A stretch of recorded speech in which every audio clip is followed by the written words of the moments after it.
10 gelombang kanan, 10 gelombang kiri. 10 gelombang kanan, 10 gelombang kiri. Iya kan? Iya. Nge-live juga. Live juga. Terus kemudian begitu sulit. Ya kan? Nge-live juga. Dulu terus siapa lagi tuh, si Ferdi Sambo juga live juga, Mas. Live apa? Live apa? Halo, jumpa lagi bersama kami di sini dalam Kreatalk with Super Buddies bersama gue Ahmed, dan di samping saya ini sudah ada Mas Syam. Mas Syam ini adalah seorang content creator yang bergerak di bermain-main dengan Canva dan juga UMKM. Apa kabar nih, Mas? Alhamdulillah baik. Alhamdulillah. Jadi Mas ini tadi kita janjian jam berapa sebenarnya, Mas? Jam 3. Jam 3 dan kita memang mulai jam 3. Benar. Jam 3 ya. Oke. Nah, Mas, jadi ini kan kita lagi di dalam salah satu program namanya Super Buddies, ya kan? Kalau di Badiku ini, jadi kita punya ada panggilan, sebutan yang asik gitu buat content creator kita, namanya Buddies. Lalu di sini juga kita kerjasama dengan Roof. Jadi Roof itu mereka juga punya panggilan nih, sapaan buat orang-orang yang dekat dengan mereka. Oke. Content creatornya mereka ya, namanya Roofers. Nah, nanti kalau kita ngobrol mungkin asik, Masnya bisa ya sapa-sapa mereka lah ya, Mas. Siap. Oke. Nah, ini tanpa berlama-lama, gue pengen Mas Syam untuk kenalin dulu nih buat para Super Buddies dan para Roofers. Oke, siap buat para Super Buddies dan para Roofers. Kenalin, aku Syamas Pinastika Syarbini. Kalau kepanjangan juga boleh panggil aja Mas Syam, Bang Syam, Kak Syam, bebas ya. Aku seorang Canva creator dan desainer dan juga dosen di salah satu institut di Jakarta dan mentor di Content Academy. Oke. Berarti Mas ini boleh dibilang selain sebagai content creator juga sebagai dosen. Bener. Di dunia akademik. Bener. Apa ada hubungannya nggak sih, Mas, antara content creator dan profesi Mas sebagai dosen? Nah, ini menarik sebenarnya. Jadi kalau misalkan di dunia content creator nih, ada orang yang membagikan skill-skill atau pengetahuannya mereka kan. Yeah. Nah, ada yang membagikan skill-skill tersebut terus kemudian sampai ke orang itu meminta jasanya. Jadi menjualnya lebih ke jasanya. Nah, kalau aku ini karena memang orang tua sebenarnya dosen juga, Mas. Oh. Jadi orang tua aku itu dosen akuntansi. Nah, terpengaruh lah dari kecil sering diajak ngajar. Kok rasanya seneng gitu ya, kelihatan kayak orang ngajar berbagi ilmu, terus ngajarin dari orang yang nggak paham jadi paham, nggak bisa jadi bisa gitu kan. Sampailah akhirnya seneng ngajar. Nah, dari seneng ngajar itu akhirnya aku berbagilah jadi content creator. Nah, di content creator tadi kebelah, ada orang yang jadi jual jasanya, ada orang yang ngajarin jadinya. Nah, di sini aku lebih suka buat ngajarin atau berbagi ilmu. Oke. Ke akuntansi lalu menjadi content creator. Akuntansi itu kan sebenarnya sesuatu yang rigid ya, Mas ya? Iya nggak sih? Iya. Nah, tiba-tiba Mas banting setir untuk menjadi content creator ini, apa yang sebenarnya mendorong Mas Syam untuk memilih jalan jihad? Itu jihad nggak sih, Mas? Berbagi ilmu jadi amal jariah. Iya, oke. Iya. Apa yang mendorong, Mas? Aku mau cerita dulu buat akuntansi tadi. Jadi ada cerita unik, ini aku belum bagiin di tempat lain nih. Oke. Jadi cerita unik ini, aku ini kan orang tua kan tadi akuntansi kan, dosen akuntansi. Pengen namanya orang tua, pengen anaknya juga tidak jatuh di jauh lubang. dari jadi ke lubang. Dari pohon yang. Ya, itu. Tidak jauh jatuh dari pohonnya. Nah, itu gitu kan, orang tua pengen kayak gitu. Makanya ngarahin kan ke akuntansi. Karena memang berhubung otak saya tidak kuat. Jadi cuman kuat 1 semester doang. Akuntansi. Jadi pelajaran yang lain itu B, A, ada yang A, akuntansinya C. Jurusan akuntansinya sendiri C. Nah, dari situ aku nggak kuat, akhirnya pindahlah ngambil ke komunikasi. Dari komunikasi, nah ini kayak ngerasa soul aku banget nih, gitu ya, dari komunikasi, PR, tapi jiwa ngajarnya tetap tuh dari orang tua. Akhirnya aku lebih ngajar ke komunikasi. Gitu.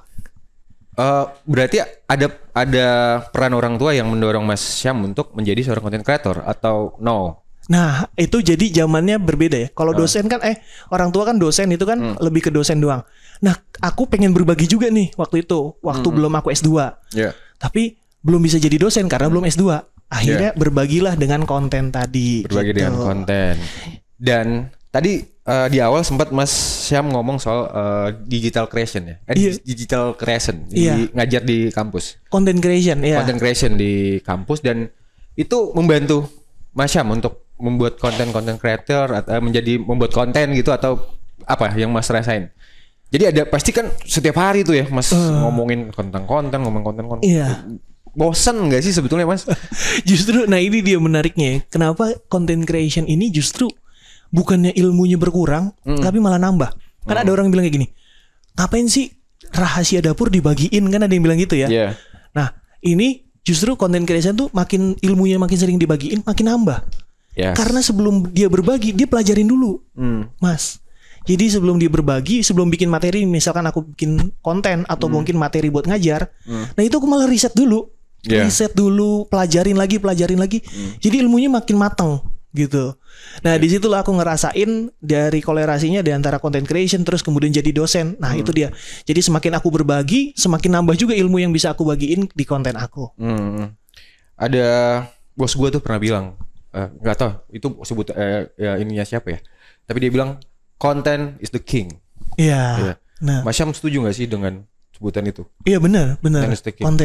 Why king? Oke, jadi kenapa raja? Kalau aku bilang ya, karena kalau nggak dibikin nggak akan jadi apa-apa.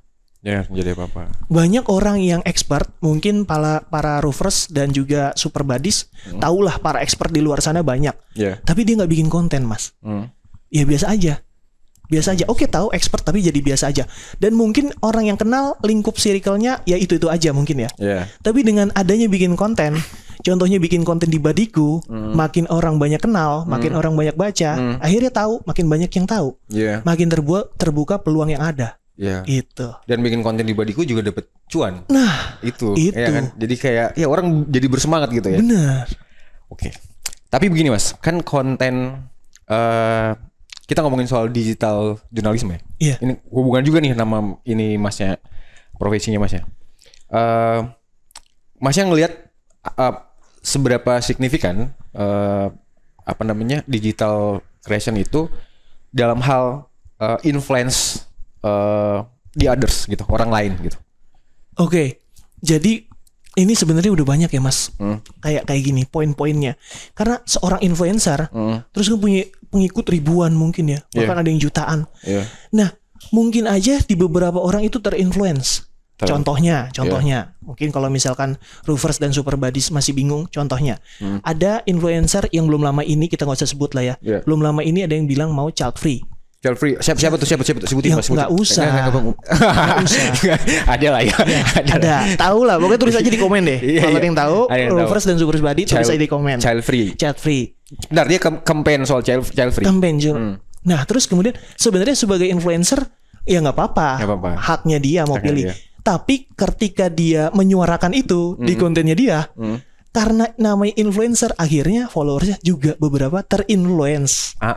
Iya kan? Iya. Terinfluence lah juga. Menjadi child free. Nah itu dia. Sebuah campaigns dibawakan sama influencer, digalangkan juga, disuarakan di kontennya. Followersnya karena ngelihat sosoknya, akhirnya terinfluence lah dengan campaign tersebut. Padahal awalnya mungkin dia tahu aja enggak mungkin soal child free itu. Iya benar. 1 bulan terakhir ya Mas ya, memang campaign itu lagi rame banget. Benar. Dan menurut apa yang bisa Mas sampaikan dari pendapat Masnya sendiri kepada para buddies dan para roofers soal itu? Buat para buddies dan para roofers, kalau menurut aku ya, jadi boleh sih suka sama si kreator, sama si influencer tersebut, tapi boleh juga difilter lah. Gitu ya. Mana yang baik, mana yang bisa diterima sama mereka. Jangan semua diterima dan diiyakan mentang-mentang ya serta-merta si influencer ini yang bilang. Gitu. Jadi difilter lah. Ya, jadi ada inilah ya verifikasinya. Bener. Seperti konten-konten di Badiku. Ya, dan di Roof tentunya. Bener. Nah, Mas, ini kita mulai masuk ke Masnya sebagai content creator. Oke. Ini Masnya kan terkenal dengan Canva. Benar. Ya, ada Canva dan ada UMKM-nya di situ. Benar. Sebenarnya kenapa Masnya memilih Canva di antara banyak platform desain? Kenapa milih Canva? Ini menarik banget ya. Jadi kalau misalkan kenapa pilih Canva, banyak banget yang nanyain gitu ya. Pertama, waktu itu awal dari aku dulu ya pribadi. Aku dulu itu laptop aku kentang banget. Laptop kentang, terus kemudian juga nggak punya uang untuk bayar subscription. Gitu ya. Terus software-software lain beberapa kan ada yang perlu subscription kan. Dan aku belum sampai ke sana. Nah, akhirnya ketemulah di tahun 2017 ketemu Canva. Kok enak banget, ini sudah gratis, di laptop kentang bisa. Gitu kan? Bahkan di handphone juga bisa. Itu kan setelah itu aku pelajarin, ternyata di handphone juga bisa. Oh, ini ngebantu banget nih, aku pikir ya. Buat aku yang bukan lulusan anak multimedia atau bukan anak DKV gitu kan. Laptopnya kentang dan gak serius-serius banget buat desain pada waktu itu Canva udah ngebantu banget. Solusi. Itu kan satu situ. Terus semakin berjalannya waktu, makin inovatif, Mas. Jadi kalau misalkan Badis dan Roofers itu lihat, Canva itu bisa di berbagai device. Dan software lain belum. Di PC, di laptop bisa. Di iPad bisa, iOS dan Android juga bisa. Di mana software-software lain belum sampai ke sana. Itu satu ya. Buat masalah device. Kedua, buat masalah fitur. Bisa bikin video, desain, dan landing page di satu aplikasi aja. Nah, itu yang menurut aku kayak powerful banget nih. Si Canva itu sih. Lalu makanya Masnya campaign lah soal Canva itu ya. Bener. Bikin tutorialnya dan segala macam. Lalu UMKM-nya tadi? Nah, bagus. UMKM-nya aku tergerak ke saat waktu itu masih kerja, Mas. Jadi kalau boleh aku cerita, aku tuh mulai ngonten, nggak tiba-tiba terjun jadi content creator full time, enggak. Jadi masih kerja dulu. Content creator tuh side hustle. Nah, di situ di kerjaan aku banyak berkutat sama UMKM. Berkutat sama UMKM, bantu mereka gitu kan. Terus kemudian ke mereka tuh aku kepikiran kayak gini, banyak UMKM itu banyaknya CEO, Mas. Chief Everything Officer. Everything. Dia yang packing, dia yang balesin chat gitu kan. Dia yang kirim ke kurir dan lain-lain. Ini apa ya? Mandiri banget lah ya. Nah, terus kemudian kebanyakan UMKM juga didahului sama ibu-ibu rumah tangga. Nah, coba bayangin Mas Ahmed dan Roofers dan Badis, bayangin ibu-ibu rumah tangga punya anaknya masih kecil, punya bisnis, dan kalau mau desain, bikin konten buat sosmednya harus pakai aplikasi yang ada di laptop. Kayaknya kasihan deh. Ribet sih, Mas. Nah, itu complicated gitu kan. Belum lagi masalah rumah tangga, Mas. Kalau seandainya dia sama suaminya lagi berantem kan jadi pusing kan. Iya. Lanjut. Jadi masalah rumah tangga di bawah-bawah. Lanjut. Iya kan, aku mikir kayak kesusahan kan, kasihan gitu ya. Pakai laptop gitu. Anaknya lagi makan, anaknya lagi nangis, pakai laptop desain, kasihan banget gitu. Padahal hanya untuk posting di media sosial aja. Kalau ada Canva dan bisa Canva, kenapa enggak gitu? Dia bisa mungkin nyuapin anak sambil nge-Canva di handphone kan? Ya kan, di handphone bisa gampang. Anaknya lagi tidur, dia mungkin pakai handphone aja sambil di sisi anaknya biar anaknya nggak bangun. Itu sih yang aku rasain. Tapi Masnya bukan buzzer Canva kan ya? Sekarang sudah. Udah jadi sekarang jadi. Gara-gara terus ngonten seputar Canva, akhirnya dilirik sama Canva Global, Mas. Dan gitu. saat kita take Februari 2023, itu masih satu-satunya orang Indonesia yang Canva Verified Expert. Mas ya? Iya, di websitenya ada. Beruntung sekali gue, Mas. Tepuk tangan dong. Jadi itu awalnya ceritanya gimana, Mas, sampai Mas ajak sama mereka?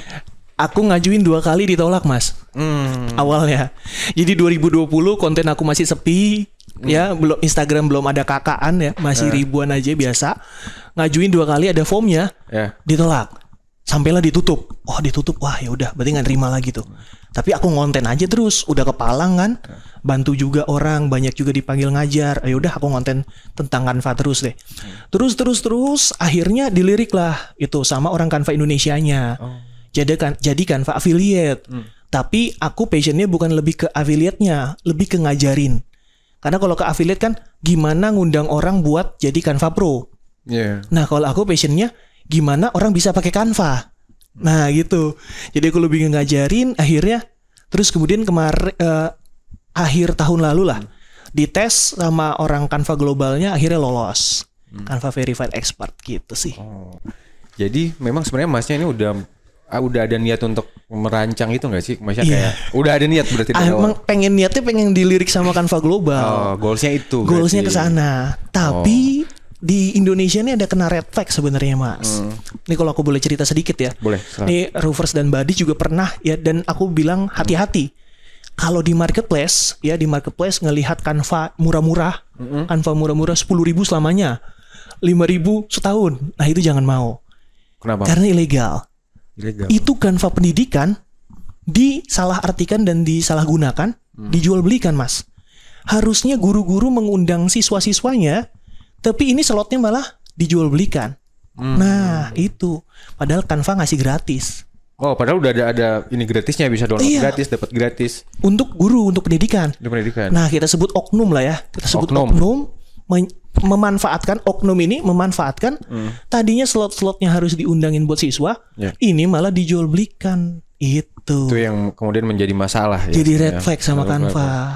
Gitu. Nah berarti sebenarnya poinnya adalah buat para badis dan para roofers. Jadi sebelum pengen dilirik sesuatu itu udah harus mulai di planning nih. Siapa targetnya siapa, kayak gitu kan. Nah, coba Masnya mungkin boleh ceritain. Jadi kalau waktu dulu ya, ini aku nggak tahu, ada buku The Secrets. Oh, The Secrets, tahu The Secrets. Itu buku-buku anak muda gitu kan sih? Anak muda. Iya pada zamannya. Pada zamannya kan. Pada zamannya muda. Sekarangnya udah enggak. Itu yang tentang alam itu bukan gak sih, Mas? Jadi yang memberikan semuanya kepada alam gitu ya. Pasrah. Bukan, salah. Oh, sorry, salah. Ini kayaknya beda ya.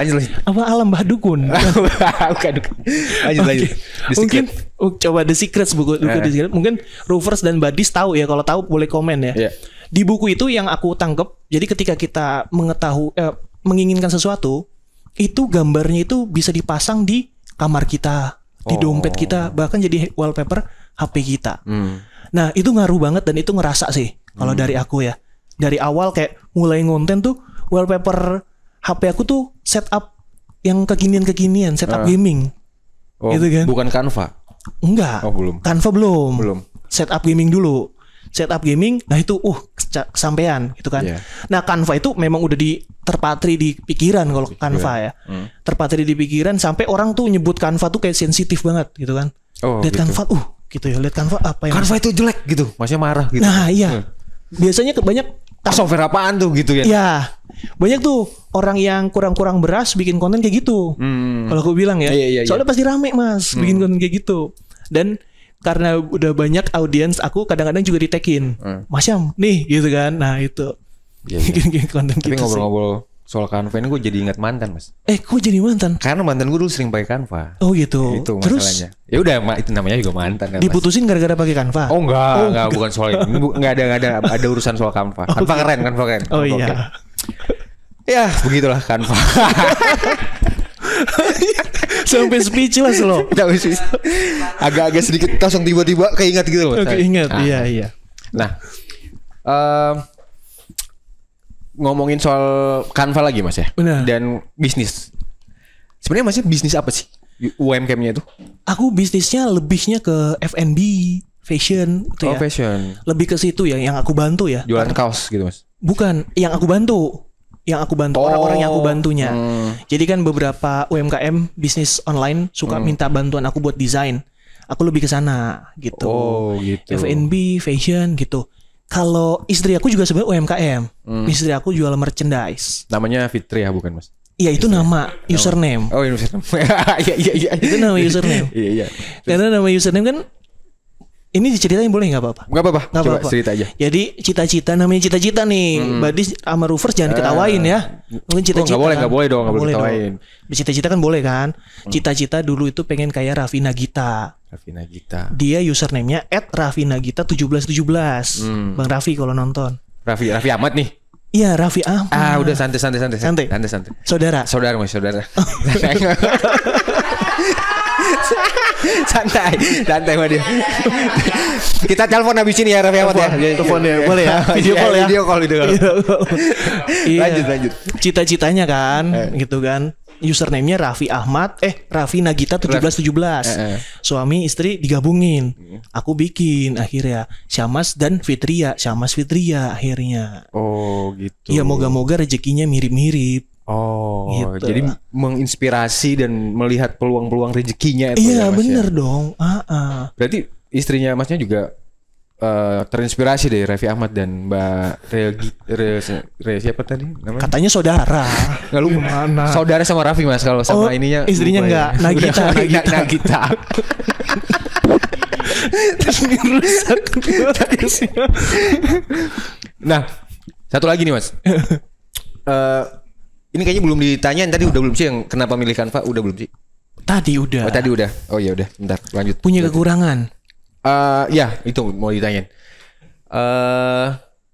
Bukan dari sekian banyak software ya Masnya kan milih Canva nih. Lalu apa yang menurut Mas ada kurangnya dan kurangnya dulu. Oke. Kurangnya dulu yang sekarang ya, karena aku greget karena aku juga pengguna Adobe juga sebenarnya. Adobe. Buat beberapa orang audiens yang minta desainin logo profesional ya aku pakai Adobe Illustrator. Kalau pakai Adobe Illustrator enak banget, ada pen tool-nya. Kita bisa bikin garis, ritme dan lain-lain. Nah, di Canva belum ada pen tools gitu. Nah, itu sih. Sama layer. Kalau di Canva belum ada layer. Jadi agak ribet gitu. Kita geser satu ke geser semua. Gitu. Dan yang ketiga masih terhubung internet. Jadi akses harus terhubung internet. Kasihan buat user-user yang di pelosok-pelosok internetnya belum stabil. Nah, itu. Jadi sulit gitu ya akses. Padahal Canva itu berguna sekali buat mereka yang ada di sana, di pelosok-pelosok Papua, yang Maluku, Kalimantan, ya kan? Betul. Coba absen satu-satu. Nah, sebagai content creator Mas, dan sering bikin Canva lah ya, desain dan segala macam. Masnya pernah dapat komen-komen negatif nggak sih dari netizen? Ini jelek banget sih desainnya. Apa nih? Sampah. Itu pernah nggak Mas? Banyak. Dikatain binatang. Pernah. Itu siapa Mas yang ngatain binatang? Ya biasa second account. Kita cari. Catat nomornya ya, Bud. Bisa. Dilacak bisa. Ngatain binatang pernah, alat kelamin pernah. Alat kelamin maksudnya? Iya, alat kelamin dikatain. Oh, kamu gitu. Kens, kak gitulah ya. Terus, iya, apakah? Ada. Canva. Masuk. Canva lagi nih. Nah, terus gimana tuh tanggapan Mas? Aku kalau kayak gitu malah aku pin komen di atas. Terus aku up di story. Temen-temen aku Canvaser, aku sebutnya Canvaser yang nyerbu deh. Udah aku diemin aja. Berarti sebenarnya Mas maintain perkelahian di media sosial dong ya? Secara tidak langsung ya? Iya, saya suka pertikaian. Suka konflik berarti? Iya, kalau yang ada menjelek-jelekan Canva gitu, udah. Karena itu mungkin salah satu tugas ya? Biar naik terus trafficnya. Iya, salah satu tugas yang mulia lah ya. Benar. Tapi sempat sampai didatangin gitu? Datang ke rumah gitu sama orangnya? Sama orangnya enggak. Kalau datangin nggak pernah sih. Gitu. Cuman ya komen-komen DM gitu kan. Gitu apa yang kritiknya tuh paling banyak apa? Sisi apa? Sisi Canva-nya sebenarnya. Sisi Canva. Terus kemana juga sih? Sisi ngejelasin akunya gitu kan. Kalau ngejelasin yang jelas dong gitu. Dia doang yang ngomong, yang lain padahal bawahnya tuh makasih mas gitu biasanya. Gitu sih. Jadi ya banyak lah. Tapi kalau menurut aku nih, ini buat para badis dan roofers juga ya. Mungkin kalau misalkan dapat hate comment gitu ya. Buat masih ngerintis jadi content creator terus dapat hate comment, nggak usah dihirauin sih. Kalau aku pernah dapat dari Bang Ogut Muda Cuman Sekali pernah bilang kayak gini. Haters itu siapa tahu dia punya masalah sama dirinya sendiri mas. Dia punya masalah. Misalkan ya kita sebut ya. Dia punya masalah mungkin dia dimarahin sama bosnya. Karena kita setiap hari sebagai content creator putus sama pacarnya. Itu kan. Karena kita setiap hari content creator upload konten, kebetulan konten kita lewat. Bener kan? Konten kita lewat di HP-nya dia. Dia lagi kondisinya kayak gitu. Dia lihat apaan sih ini nggak jelas, komen lah dia. Padahal dia lagi ada masalah dengan dirinya sendiri. Gue pernah kayak gitu mas. Pernah. Komen ke mana? Ke aku? Bukan. Enggak ada. Komen ke teman sendiri yang ke teman sendiri. Di sana tuh orangnya tuh. Oh iya. Nah, ngomongin soal content creator, Mas. Menurut Mas Syam sendiri, sebenarnya ekosistem content creator Indonesia itu gimana nih sekarang? Kalau ngomongin secara umum deh ya. Tapi kalau Mas Syam mau ngajakin mereka pakai Canva juga nggak apa-apa. Karena kan Canva memang memudahkan ya. Oh iya benar. Memudahkan. Benar. Dan easy way. Benar. Going. Iya. Ya apalah gitu. Jadi kalau secara general ya, kalau misalkan content creator di Indonesia ini menurut pandangan aku ya, ini Roofers dan Badis boleh ketik juga di komen kira-kira pandangannya gimana. Kalau aku lihat yang naik cukup tinggi itu adalah content creator hiburan, Mas. Hiburan. Content creator edukasi kadang naik tapi nggak terlalu viral gitu naiknya. Contohnya misalkan Kalau yang hiburan kita bisa sebut banyak lah. Kayak Atta gitu kan. Terus kemudian siapa lagi? Banyak lah. Pokoknya hiburan. Yang hiburan tuh kalau kita pikir kontennya dia kayak ya nggak ada ngandung edukasinya gitu kan. Ya memang pure aja hiburan gitu kan. Konten prank, konten challenge gitu kan. Banyak ya di sosmed konten-konten challenge yang kesan edukasi itu nggak ada sebenarnya kalau menurut aku ya. Tapi hiburannya ada, bagus gitu ya. Nah kalau misalkan konten-konten edukasi viral, kalau misalkan kita bisa sebut misalkan kayak Bang Ogut ya, udah cuma sekali, itu kan juga edukasi. Terus kemudian Kak Vina yang CV. Vina CV. Ya, yang beda-beda CV. Nah, seperti itu. Biasanya ya viral, tapi viral di karangan orang-orang yang butuh edukasi. Gitu. Tapi sementara kita nggak menutup kemungkinan bahwa audiens Indonesia tuh sebenarnya butuh konten-konten hiburan. Iya kan? Kalau kita capek, bosen, pasti kita buka sosmed nyarinya konten hiburan. Yang lucu-lucu, yang ngilangin rasa penat dan lelah kita. Kurang lebih gitu sih.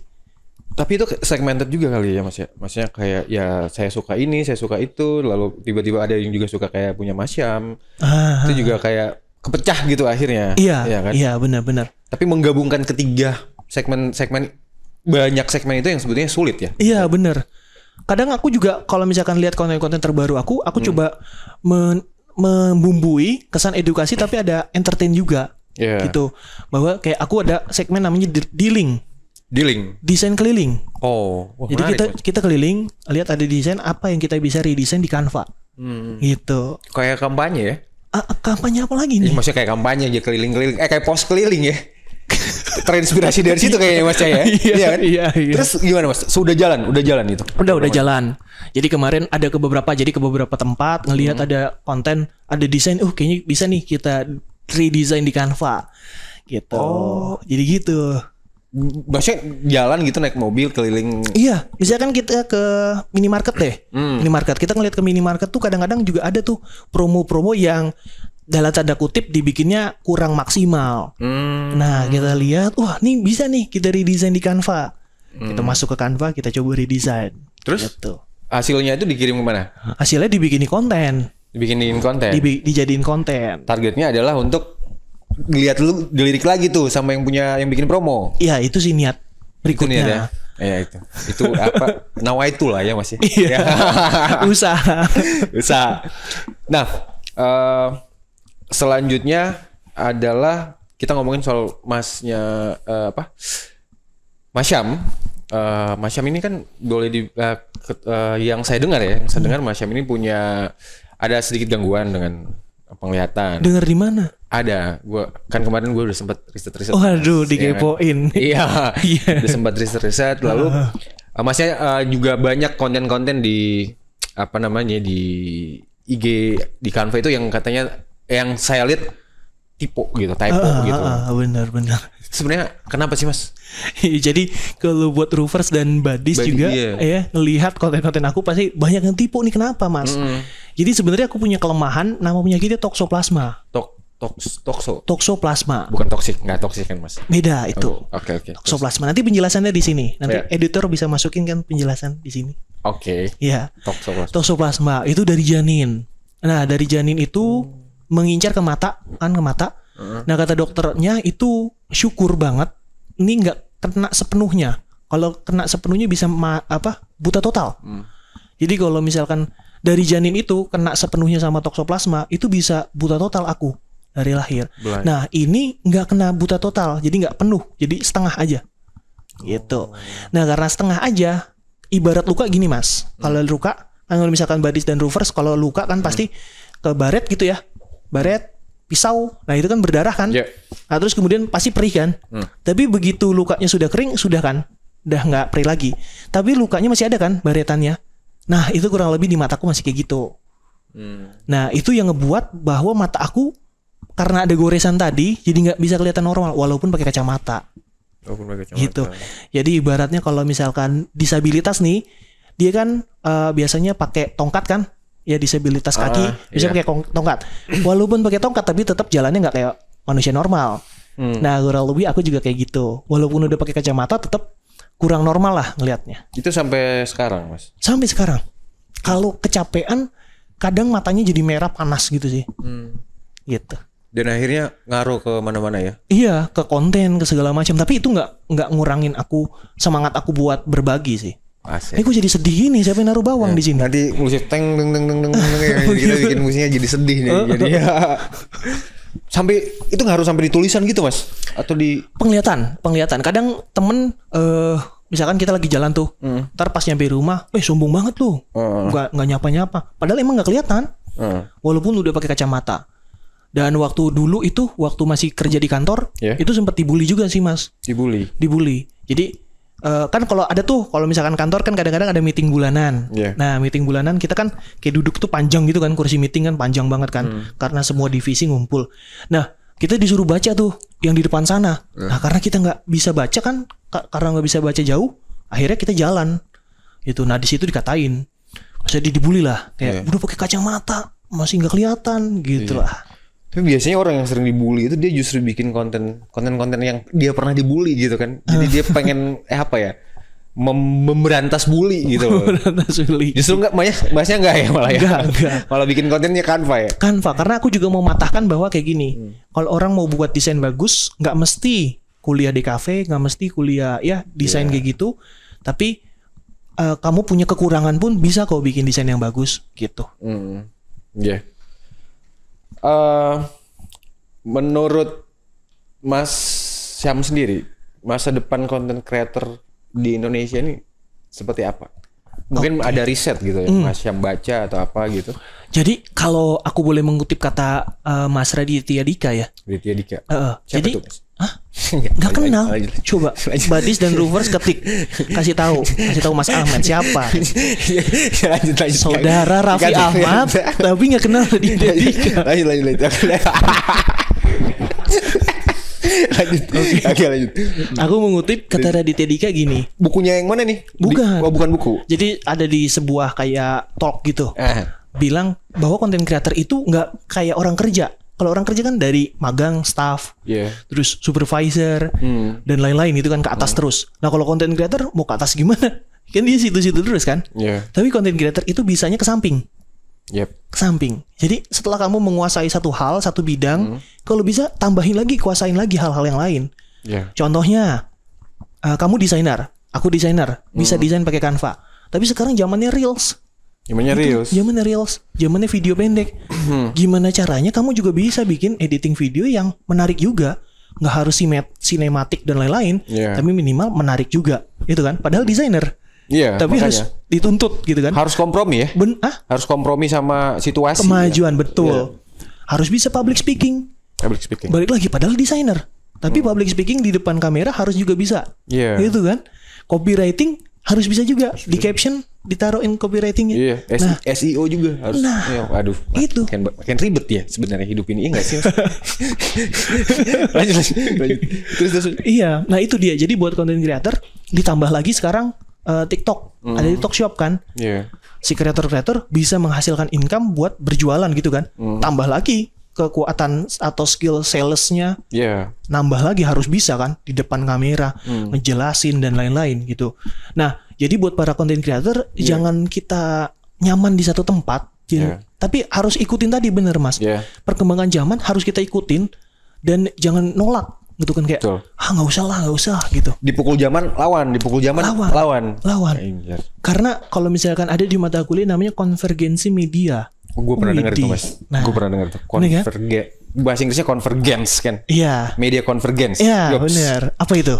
Aku belum nggak tahu.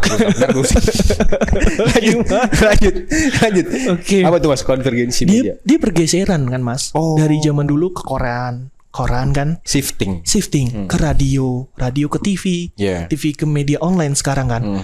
Nah kalau misalkan di dunia content creator ada namanya konvergensi konten.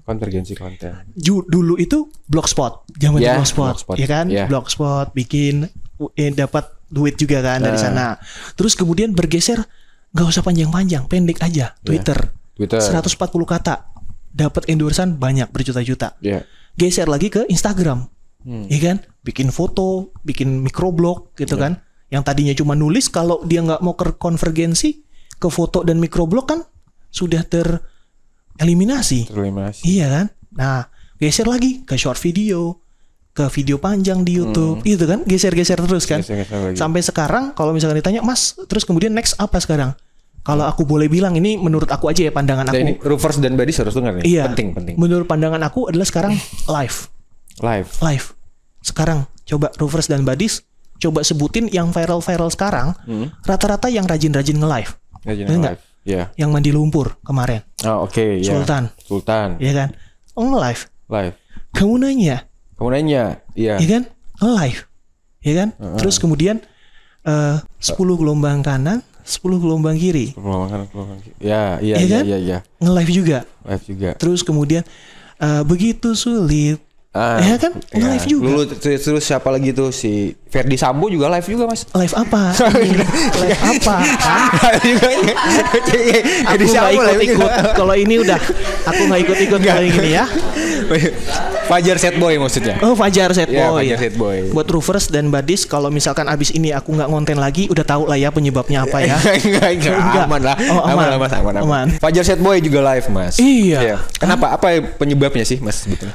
Karena lebih dekat sama kreator tersebut. Orang itu bisa berinteraksi, iya kan? Bisa berinteraksi, bisa ngobrol. Kita bisa lihat dia tuh lagi ngapain secara real time. Dan kapan lagi kita bisa, misalkan ya, kalau misalkan artis-artis yang sudah tenar, terus kemudian kan kalau misalkan di live gitu kita bisa kasih gift kan? Kapan lagi kita bisa ngekasih gift, ya ibarat kata nge-gift orang yang sudah lebih besar daripada kita, gitu kan? Dan orang kebanyakan bangga kan, makanya kasih singa dong, kasih paus dong, gitu kan. Nah itu sih kalau menurut pandangan aku. Berarti live ya? Live. Video pendek masih, tapi sudah mulai konvergensi juga ke live tadi. Itu jadi dua-duanya nih masih. Dua ini masih bagus lah, masih naik lah. Nah tadi saya mau nanya, Mas, kenapa sih, Mas, video pendek itu dia bisa jadi viral itu? Ini karena enak ngelihatnya. Behaviornya berubah itu kenapa sebenarnya? Apa yang menjadi drive-nya? Karena tadi ya, satu, kita suka malas ngelihat kadang. Malas baca. Sekarang ini video jalan.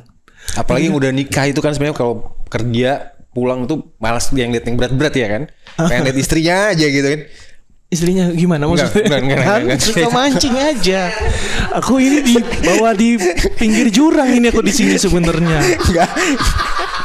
Tadi ngomongin apa? Child free, Sambo. Ini istri lagi ngomongin. Ini aman Mas. Backupnya aman di sini. Backup aman ya. Oke. Behaviornya itu jadinya berubah. Dia berubah, benar kan? Kenapa orang jadi suka video-video pendek dan kemudian dia viral gitu, Mas? Iya, karena enak kan ngelihat video pendek kan. Jalan terus kemudian orang bisa dinikmatin, ditambah lagi dengan backsound gitu kan. Misalkan kalau kontennya lagi sedih, dibikin backsound sedih. Gitu kan. Kalau misalkan kontennya lagi jedak-jeduk, dibikin jedak-jeduk gitu kan soundnya. Nah, kita jadi enak nikmatinnya. Kalau konten edukasi pun enak juga. Kayak aku pribadi sebenarnya lebih seneng nutorin buat bikin video pendek dibanding bikin microblog. Karena kalau bikin microblog kan kita harus berkali-kali muter-muter kan. Bikin lagi step 1, step 2. Kalau short video tinggal rekam layar, bikin tutornya, selesai. Gitu.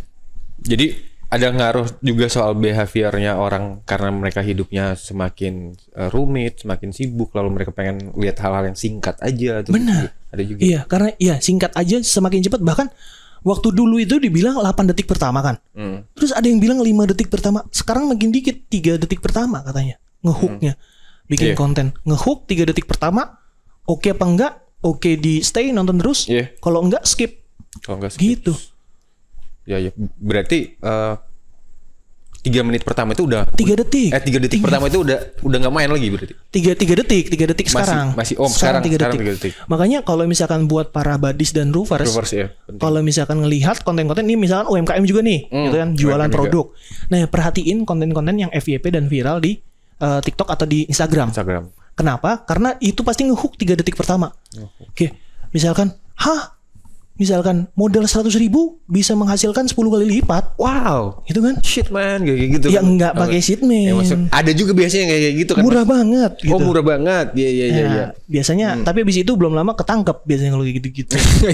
Iya. Tapi sekarang justru udah beda, bukan lebih ke video sekarang. Iya, kayak gitu. Video panjang. Video pendek juga. Masih pendek. Di itu kan short video gitu kan. Misalkan, produk ini bisa bikin kamu tinggi dalam seminggu gitu kan. Kok bisa? Nah, itu ngehooknya. Ngehook di situ, jangan langsung kayak ini dia produk. Nah, itu udah zaman dulu banget. Langsung munculin produknya, orang langsung udah dapat, itu produknya. Karena orang butuhnya yang apa ya, cepet-cepet gitu loh. Apa sih yang lo mau kasih ke gue gitu? Iya, makanya gitu. Kita bikin penasaran, bikin produk ini pakai cara ini. Gitu kan biasanya. Ini juga yang diajarin di mata kampus Mas, digital creation tadi. Ini diajarin di Bang Ugut, mudah cuma sekali. Content Academy. Asik. Jadi kalau Badis juga kalau mau nonton kayak gini, belajar kayak gini juga kemana? Ke Masnya juga bisa? Bisa boleh ke Instagram aku, bisa main-main, komen-komen boleh banget. Oke Mas. Nah kalau menurut Mas Sam sendiri ya, kalau di dunia digital creator content creator itu perlu nggak sih sebetulnya dapat support dari government kita untuk lebih ke financial freedom gitu. Jadinya kita ya udah kalau memang nggak ada lapangan pekerjaan, gue alokasikan budget segini, kamu jadi content creator, itu duitnya buat kamu, buat keluarga kamu gitu. Penting sebenarnya nggak sih menurut Mas dalam ketika maksudnya kalau ada presiden yang pintar mungkin ya. Benar. Jadi kalau ke arah content creator ya, kalau menurut aku ya. Mungkin bisa aja di masa depan. Kenapa? Karena kita lihat dari e-sport, Mas. E-sport, Dulu e-sport kan masih bayang-bayang nih. Kayak, didukung pemerintah apa enggak nih. Sekarang e-sport jadi cabang perlombaan. Serius banget kan. Pemerintah juga supportnya benar-benar gitu. Nah, mungkin aja content creator juga nantinya ke sana. Gitu. Harapan aku juga ke arah sana. Dan content creator bisa dikasih beasiswa lah. Gitu. Kalau bila perlu dibikin kementerian sendiri kali ya Mas ya. Kementerian Content Creator. Atau apalah nantilah namanya gampang kita cari nanti Mas. Udah masuk ke tempatnya Pak Sandiaga Uno kan sebenarnya. Iya sih. Ekonomi kreatif. Tapi terlalu banyak cabang-cabang gak sih Mas? Oh iya. Kalau bisa sendiri gitu. Karena ini kan bisnis yang fantastis kan Mas. Bener. Bisa banget. Coba kalau misalkan Roofers dan Badis setuju, next undang Pak Sandiaga Uno. Kalau ada ide buat Pak Presiden Jokowi tentang dunia kreator di Indonesia, Mas Samnya pengen nyampein apa nih Pak Jokowi? Berat banget kayaknya. Ya mumpung berat banget ya. Mumpung kan. Iya boleh. Biar kenapa harus ini kita takut gitu. Benar. Itu presiden kita Mas. Iya. Kita semua sayang sama Pak Jokowi. Oh iya, siap.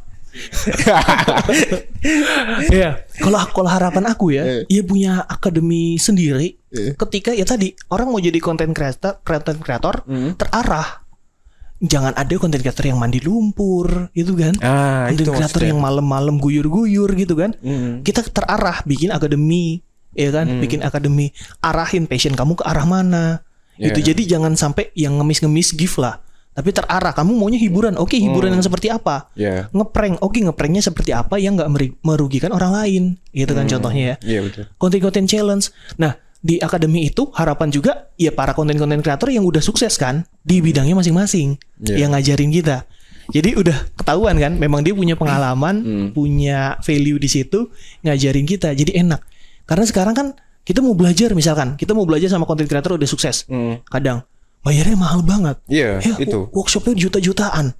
Ya kita nggak menutup, memang pengalaman dia tinggi gitu ya. Jam terbangnya juga bagus. Tapi kan kalau misalkan dibiayai juga sama pemerintah, enak kan? Enak. Ya kan? Masukinlah ke prakerja gitu. Iya.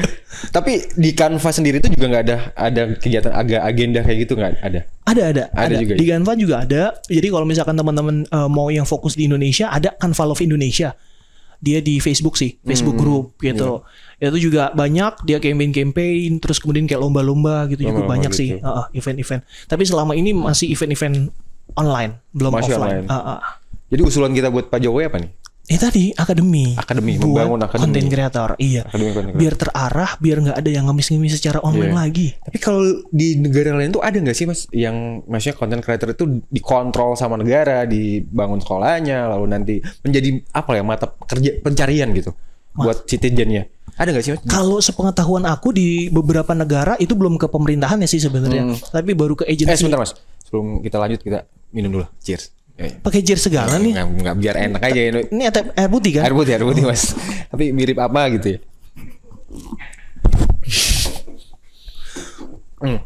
Oke. Di Cina mungkin ya Mas ya? Iya di Cina ada. Nah di Cina juga udah mulai live kan? Sampai kalau misalkan Roofers dan Badis lihat di konten-konten di internet itu banyak yang di emper-emperan itu di pinggir-pinggir jalan nge-live di Cina. Nah itu gitu. Tapi tadi menurut aku belum tahu ya kalau misalkan di luar itu pemerintahnya gimana. Tapi yang aku tahu itu agensinya udah serius banget gitu. Ini. Jadi agensinya udah ngurusin si talentnya, bahkan calon-calon talentnya itu udah di manage bahkan beberapa tahun sebelum mereka tuh benar-benar perform. Gitu. Wow, ada magangnya gitu lah ya? Ada seleksinya ada. Kayak misalkan kalau misalkan Roofers dan Buddies salah satu K-popers atau ARMY gitu kan. Nah itu pasti tahu lah. Sebelum dia jadi ARMY itu beberapa tahun yang lalu itu udah digembleng habis-habisan. Wow. Makanya jadi sekarang udah keren banget. Dan di Indonesia kita nggak begitu ya Mas ya? Belum. Padahal itu pasar yang sangat besar ya? Iya benar-benar. Berapa lagi gue lupa? Ada berapa miliar ya? Dari dunia konten creator tuh yang masuk ke negara itu masih ingat nggak datanya? Nggak tahu. Saya ada pernah ingat tapi lupa. Gitu. Angkanya berapa? Jadi memang harus Indonesia tuh udah harus mulai mikirin itu sih sebenarnya Mas ke depannya. Harus. Kalau di lingkungan akademik sendiri Mas di kampus-kampus tuh udah ngasih propose gitu nggak sih ke mana ke government soal dunia konten creator itu bakal kayak gini loh beberapa tahun ke depan gitu. Kalau yang aku lihat di beberapa kampus baru ke mata kuliahnya ya. Baru ke mata kuliahnya itu kan udah ada beberapa kan. Kayak mata kuliah content creation, konten digital. Udah digembleng di sana nih mahasiswanya. Nah, mungkin aku lihat ya ke depannya dari mata kuliah mungkin nanti bisa dijadikan kejuaraan macam olimpiade dan kompetisi gitu kan. Ujung-ujungnya ke situ ya. Iya bisa. Iya. Kan dalam sisi akademisi kan. Jadi gini Mas. Jadi teman-teman Buddies dan teman-teman Roofers ini juga kan content creator juga kan. Ada juga yang pemula gitu kan. Mereka mulai baru beranjak pelan-pelan. Nanti mungkin siapa tahu bisa menjadi kayak Mas Sam gini. Lebih baik dari aku lah. Ya minimal lah kayak Mas Sam lah, nggak apa-apa lah Mas ya.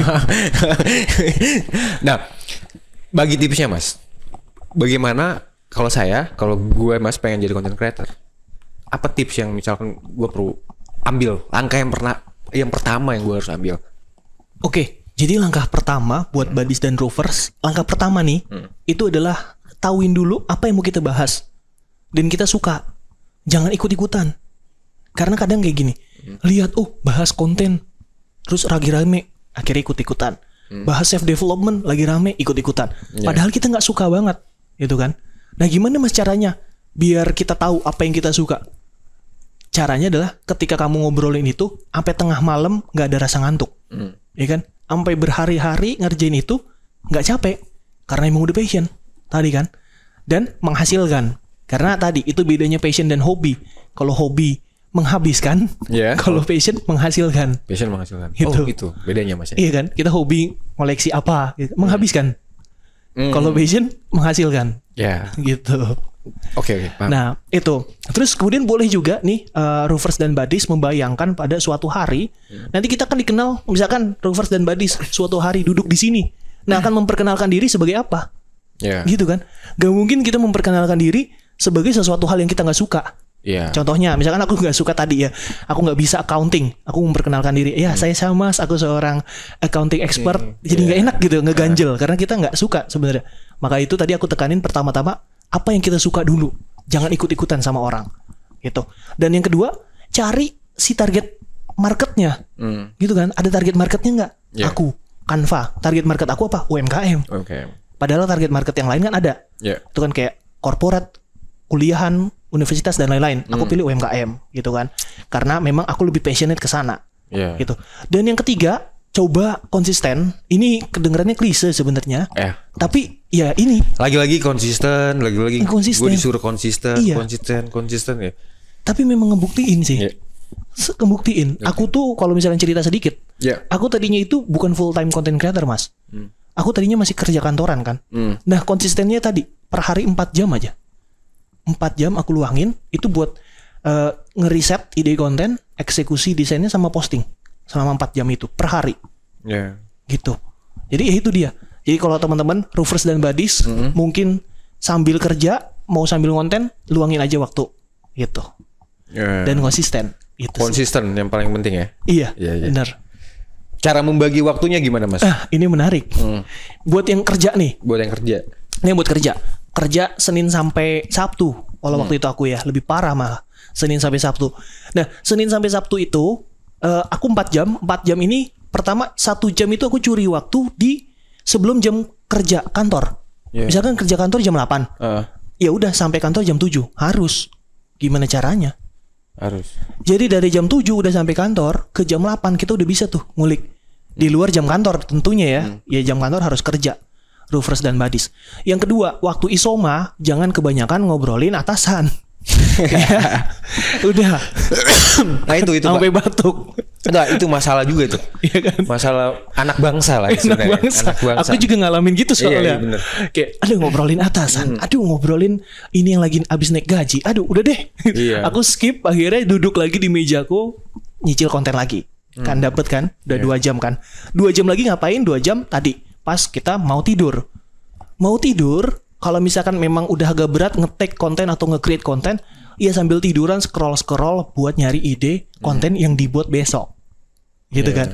Dapat tuh 4 jam. Gitu. Terus kemudian, oke mas, aku nggak bisa deh kalau ikutan kayak gitu. Nah, aku ada metode lagi satu lagi. Waktu libur. Waktu libur itu langsung di store bikin 5 konten atau 3 konten deh, biar konsisten. Itu kan seminggu 3 konten misalkan. Nah, di hari Minggu yaudah bikin 3 konten. Langsung 3 konten, misalkan kita konten desain atau konten rekaman, itu juga bisa di hari libur. Jadi diluangkan waktulah sedikit. Gitu sih. Yang paling penting adalah apa yang kita suka. Itu harus. Yang paling penting, Mas. Jangan ikut-ikutan. Jangan karena disuruh temen. Jangan pelin-plan. Ya, itu juga. Jangan pelin-plan. Ya? Aduh, gue orangnya pelin-plan lagi. Jadi mungkin pertama boleh juga sih. Pertama juga aku kalau misalkan teman-teman menyelam di konten aku, kadang-kadang juga aku awal-awal itu masih bingung mau bahas apa. Karena manusiawi. Baru terjun bingung. Aku waktu itu bahas digital marketing, bahas tip WFH karena waktu tapi itu wajar pandemi. Kan Mas ya? Wajar. Tapi yang nggak wajar keterusan. Jangan keterusan. Karena dia belum dapat arahnya mau kemana. Ini kan arahnya belum dapat. Nah lama-lama ketahuan nih. Oh yang rame begini dan aku suka nih bahasnya. Jadi udah dapat, udah tinggal jalanin kalau udah dapat. Gitu. Asal jangan keterusan tadi. Asal jangan keterusan. Benar. Nah lebih baik bareng tim atau lebih baik individual? Ini menarik. Kalau Mas ini menarik. Ini menarik. Kenapa? Karena kalau aku individual. Aku individual karena memang neken budget. Karena waktu itu aku belum menghasilkan dari konten, gitu kan. Nah, aku juga tadinya masih bingung nih konten menghasilkan nggak, gitu masih takut. Sampai beli ring light aja 50.000 masih takut tuh ngeluarin budget karena takut nih belum menghasilkan sama sekali soalnya. Kayak jangan-jangan udah nyoba, taunya nggak ngasilin, kan sering gitu juga kan, gitu ya kita bisnis. Nah, bisa sendiri tapi tadi lebih lama. Karena nggak ada yang mengendalikan, nggak ada juga yang ngedorong-dorong, narik-narik gitu kan. Kayak ayo bikin konten, ayo gitu kan. Proses. Tapi temen aku ada juga yang dia langsung tandeman berdua. Gitu, berdua, dia ngonten berdua. Nah itu enak, saling tarik-menarik. Ayo konten gitu kan. Oh lagi gamut, udah ayo gitu kan. Yang satu begitu, sebaliknya jadi saling menyemangati. Asal jangan dua-duanya aja. Itu. Nah tinggal dibagi-bagi aja teman-teman kira-kira nyamannya kemana. Gitu. Soal kenyamanan juga ya. Soal kenyamanan. Karena biasanya orang yang bikin konten bareng-bareng itu dia justru nggak, dia agak risih gitu. Dia mending bikin sendiri daripada dia bikin bareng-bareng. Ada yang gitu. Lebih ke behaviornya. Mungkin kan. Ada yang kalau sendiri bingung mau ngebahas apa. Dia butuh discuss dan segala macam. Gitu. Kembali ke orang yang mau bikin konten itu sebetulnya. Kalau Mas ini sendiri lebih suka sendiri. Kalau aku jujurnya lebih suka sendiri. Dan sekarang udah punya beberapa tim yang tim aku kasih kerjaannya lah yang kerjaan teknis. Gitu, kerjaan teknis. Kalau kerjaan ide, strategis, content creation masih aku bikin sendiri. Gitu. Keren. Oke. Mungkin gue mau bertanya terakhir nih sama Mas Mas Syam. Boleh. Karena mungkin kita udah gak ketemu lagi kan besok kan Mas. Mungkin nanti kita ketemu di satu tempat lah ya. Mungkin Mas festival content creator se-Indonesia mungkin. Boleh. Asik tuh Mas. Bikin kayak gitu kan. Setuju gak? Roofers dan buddies. Coba. Festival content creators gitu kan. Harus dipropose ke siapa. Bisa gitu. tuh. Kementerian Sandiaga Uno. Ekonomi kreatif. Wah cakep. Harus. Tapi dari segi cuan Mas. Dari segi cuan. Selama menjadi content creator, apakah itu sangat berdampak buat Mas? Berdampak banget, alhamdulillah sih. Alhamdulillah. Dari yang tadinya aku masih kerja kantoran, terus sekarang resign full time content creator. Makanya gitu kan? Terus keputusan yang sebetulnya agak sedikit berat. Apalagi udah punya istri dan punya anak, gitu kan? Ya tadi karena income-nya juga alhamdulillah, gitu kan, sudah lumayan berdampak. Dan buat para roofers dan buddies mungkin tips lagi nih, yang masih kerja kantoran mau full time content creator. Kalau misalkan sudah dapat penghasilan, jangan langsung di-spend. Jangan langsung dapat penghasilan langsung beli softbox. Itu kan beli lampu dan lain-lain yang keren-keren. Jangan, di-keep dulu. Buat apa? Kalau nanti resign, ya nanti kita nggak tahu abis resign terus kemudian sepi jobnya. Ya kan? Nah, seenggaknya duit-duit yang kita tabungin ini bisa untuk bertahan hidup beberapa bulan, kurang lebih gitu. Nah, dengerin tuh para buddies dan para roofer. Iya, jangan sampai ngelihat nonton Masyam abis itu langsung bikin surat resign. Iya. Terus pakai ini jaminan hari tua lagi, beli alat-alat bahaya banget itu. Jangan. Kalian jangan sampai kayak begitu ya para buddies dan para roofers. Oke. Ini udah nggak kerasa kayaknya kita ngobrolnya udah panjang banget ya. 1 jam lah ya. Ada 1 jam lah ya kayaknya ini. Ada 1 jam lebih dan jawaban-jawabannya Mas Syam nih asik-asik banget dan semuanya tuh semangat. Kalau menurut gua Mas Syam ini adalah content creator bukan saja sebagai content creator, tapi beliau ini juga adalah motivator. Waduh, iya. Karena dari tadi beliau memberikan kita semangat untuk menjadi content creator yang tetap semangat, menjadi content creator yang lebih baik. Nah, oke buddies dan roofers, itulah perbincangan saya dengan Mas Syam tadi, content creator yang asik banget nih dan juga sebagai motivator nih kayaknya beliau ini juga. Nah, yang paling penting kalian jangan lupa download aplikasi Badiku dan kalian juga jangan lupa download aplikasi Roof. Kalian di sana bisa dapat konten-konten yang menarik dan yang paling penting di sana kalian bisa dapat cuan. Sampai ketemu lagi di Kreatok berikutnya. Dadah.